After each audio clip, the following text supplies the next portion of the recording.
Avant de lire notre texte biblique, qui est un passage bien connu, et pour cause, il se trouve 2 fois dans l'Ancien Testament, je vais faire appel à votre mémoire. Les 10 commandements, ça vous dit quelque chose? Oui, bien sûr, le catéchisme de votre enfance. Eh bien, ma question est la suivante. De combien de commandements vous rappelez-vous?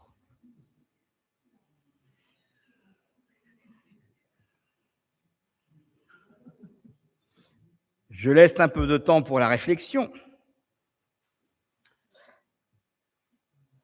Alors, si vous en avez moins que 5, vous avez sûrement une bonne excuse, Dieu vous pardonne. Si vous en avez un peu plus que 5, c'est déjà pas mal. Un peu plus que 8, je dis bravo. Et plus que 10, vous en reparlerez avec Moïse un peu plus tard. Allez, je vais vous lire dans le livre de l'Exode, au chapitre 20, les versets 1 à 17. Et je lis dans la version à la Colombe. Alors Dieu prononça toutes ces paroles en disant : « Je suis l'Éternel, ton Dieu, qui t'a fait sortir du pays d'Égypte, de la maison de servitude. Tu n'auras pas d'autre Dieu devant ma face. Tu ne te feras pas de statue, ni de représentation quelconque de ce qui est en haut dans le ciel, de ce qui est en bas sur la terre, et de ce qui est dans les eaux, plus bas que terre. Tu ne te prosterneras pas devant elles, et tu ne leur rendras pas de culte. Car moi, l'Éternel, ton Dieu, je suis un Dieu jaloux, qui punit la faute des pères sur les fils, jusqu'à la 3e et à la 4e génération de ceux qui me haïssent, et qui usent de bienveillance jusqu'à 1000 générations envers ceux qui m'aiment et qui gardent mes commandements. Tu ne prendras pas le nom de l'Éternel, ton Dieu, en vain, car l'Éternel ne tiendra pas pour innocent celui qui prendra son nom en vain. Souviens-toi du jour du sabbat pour le sanctifier. Tu travailleras 6 jours et tu feras tout ton ouvrage. Mais le 7e jour est le sabbat de l'Éternel, ton Dieu. Tu ne feras aucun ouvrage, ni toi, ni ton fils, ni ta fille, ni ton serviteur, ni ta servante, ni ton bétail, ni l'étranger qui réside chez toi. Car en 6 jours, l'Éternel a fait le ciel, la terre, la mer et tout ce qui s'y trouve, et il s'est reposé le 7e jour. C'est pourquoi l'Éternel a béni le jour du sabbat et l'a sanctifié. Honore ton père et ta mère, afin que tes jours se prolongent sur la terre que l'Éternel, ton Dieu, te donne.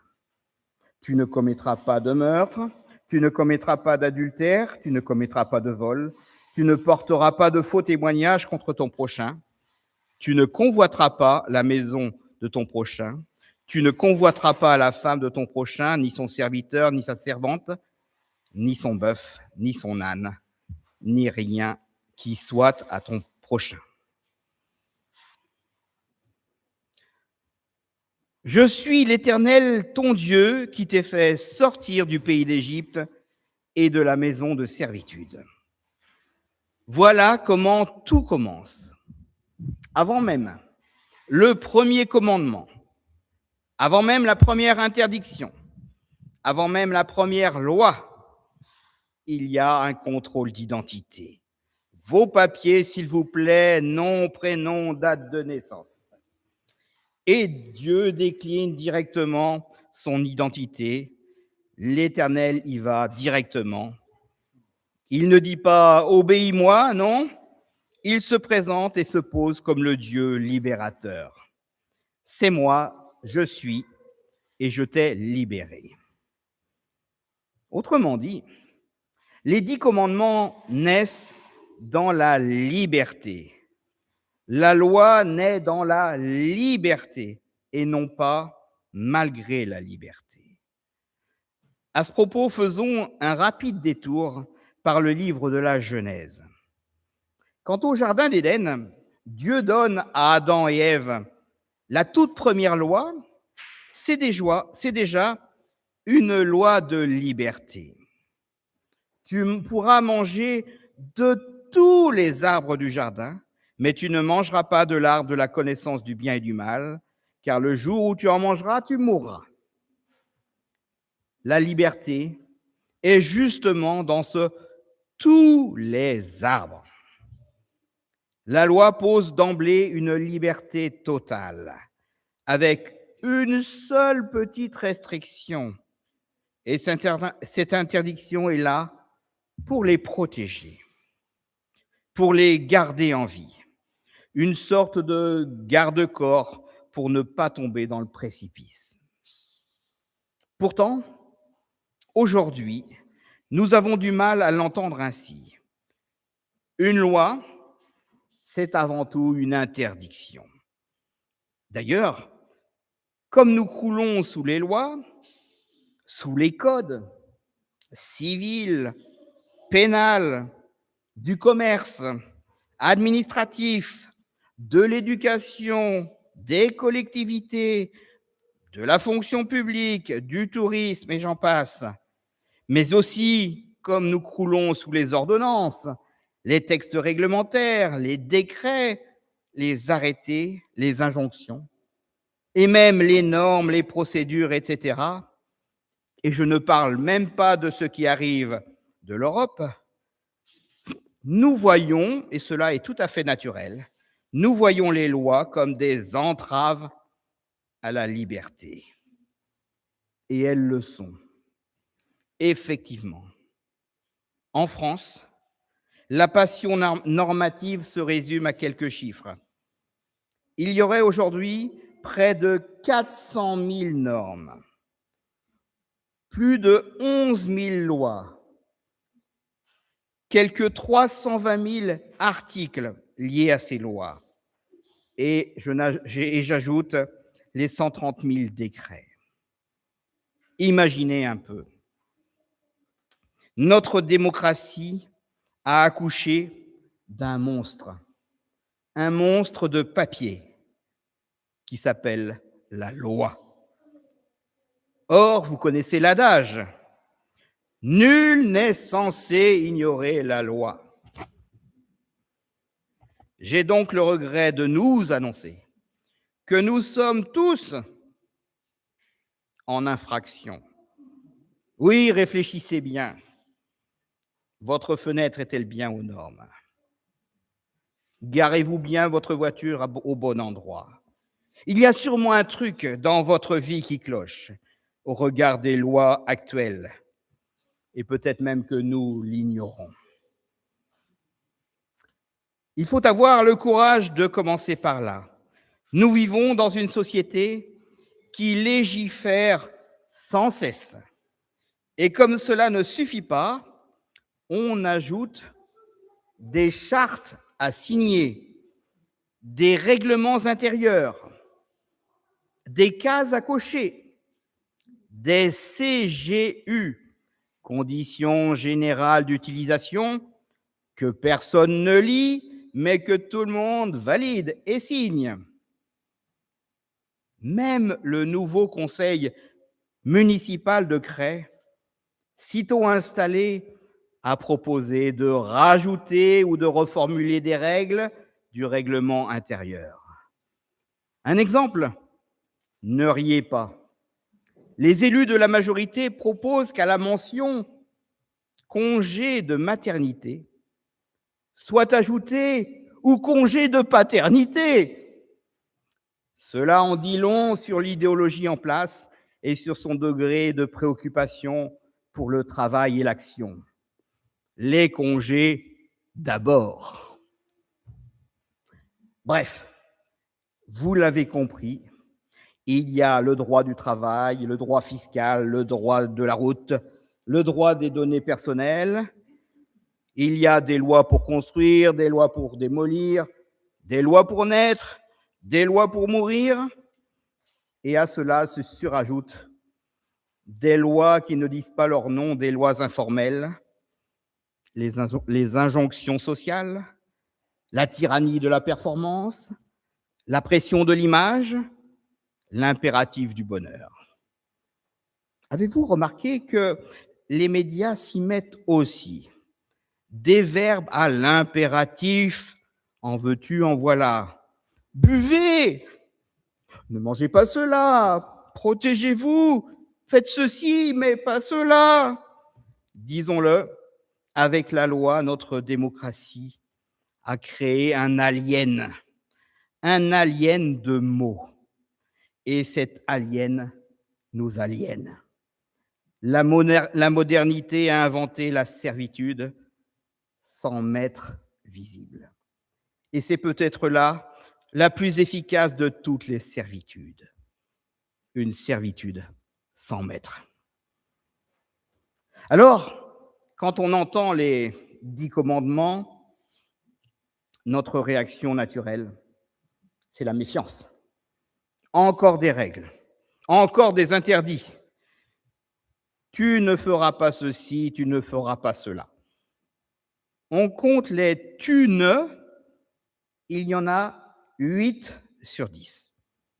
L'Église, la religion, Dieu lui-même serait-il une loi de plus dans un monde déjà saturé de lois? Regardons de plus près ce texte. Ces commandements ont une structure.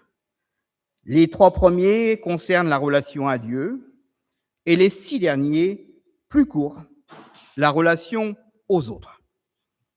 Et au centre, exactement au centre, il y a le 4e commandement, le plus long de tous, le seul qui commence par un verbe positif.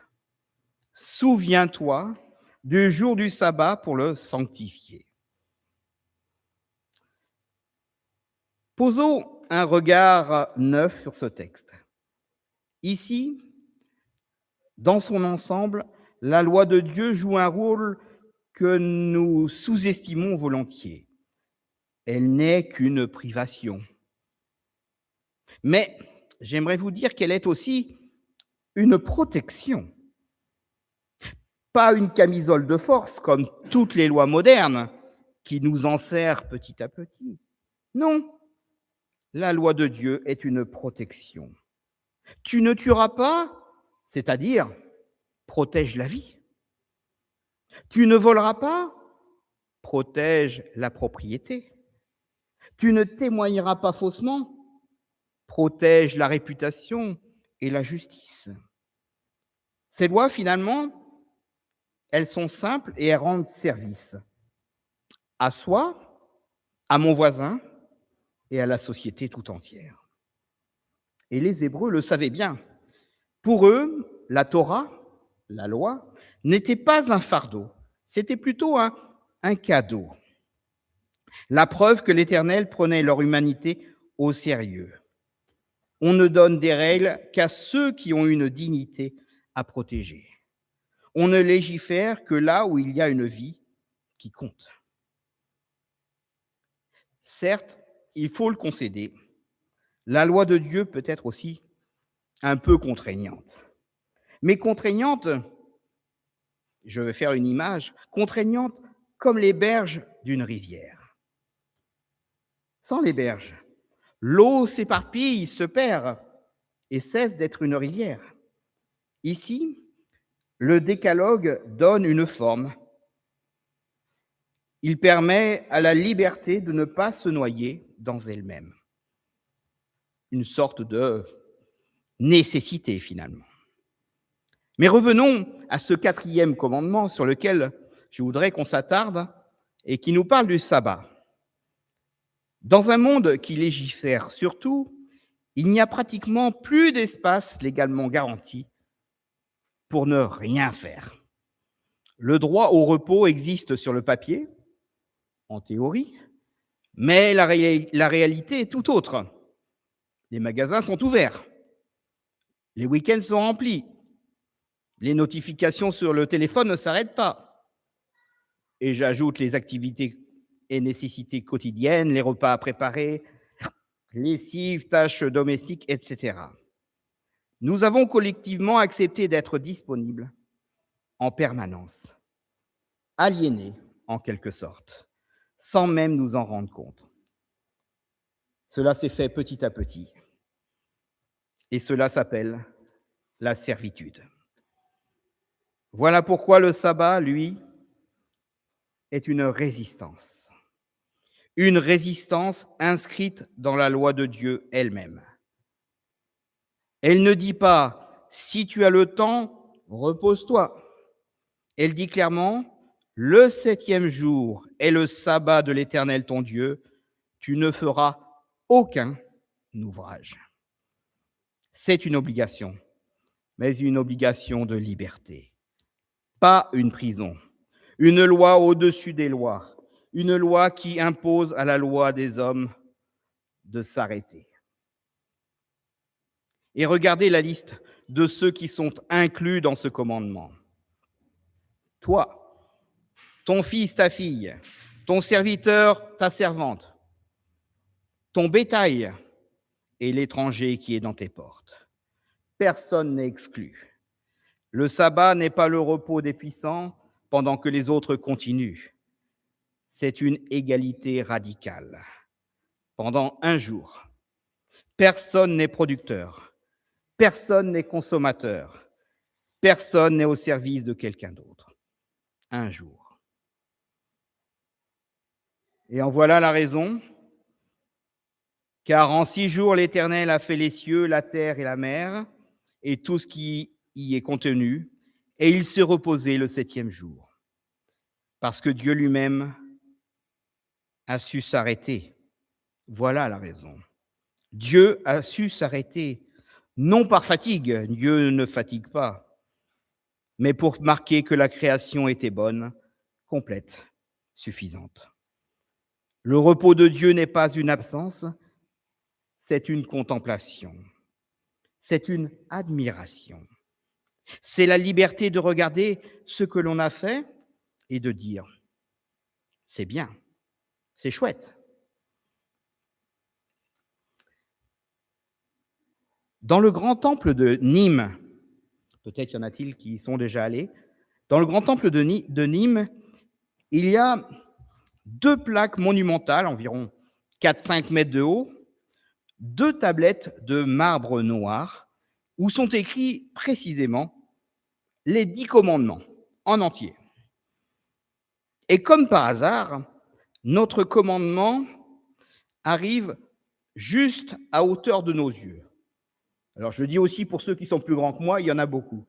Mais juste à hauteur de nos yeux, on a le 4e commandement qui arrive à notre hauteur. Eh bien, ce 4e commandement, c'est comme une invitation à sortir, à repartir avec cette liberté offerte par le verset sur le sabbat. Vous quittez le temple et vous avez ce verset dans votre cœur pour toute la semaine.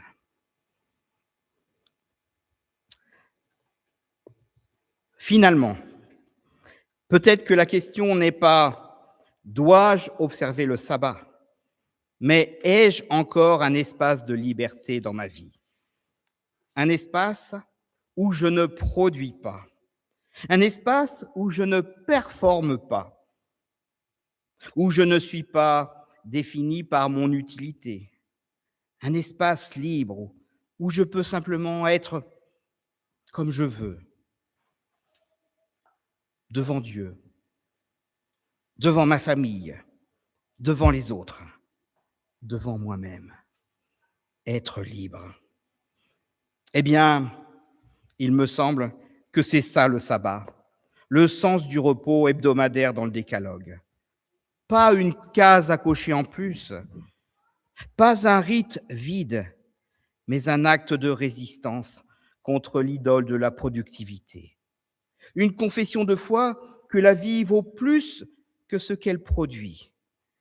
Une école de la gratuité, une école de la liberté, dans un monde qui a mis un prix sur tout, une main offerte pour ôter nos carcans, un souffle qui dessert le nœud coulant de toutes nos lois, qui nous permet justement de retrouver la vie, de retrouver le souffle. Voilà le sabbat. D'ailleurs, ne nous y trompons pas. Jésus lui-même dira plus tard, interpellé sur le sabbat, qu'il ne l'a pas aboli, mais qu'il en a révélé le cœur. Il disait, « Le sabbat a été fait pour l'homme, et non l'homme pour le sabbat. » En somme, la loi de Dieu est au service de la liberté, toujours. Et au centre du décalogue, il y a un espace blanc, un silence, un jour sans obligation, une liberté devant Dieu. Et c'est peut-être là le dernier endroit où l'on est encore libre dans cette société. Amen.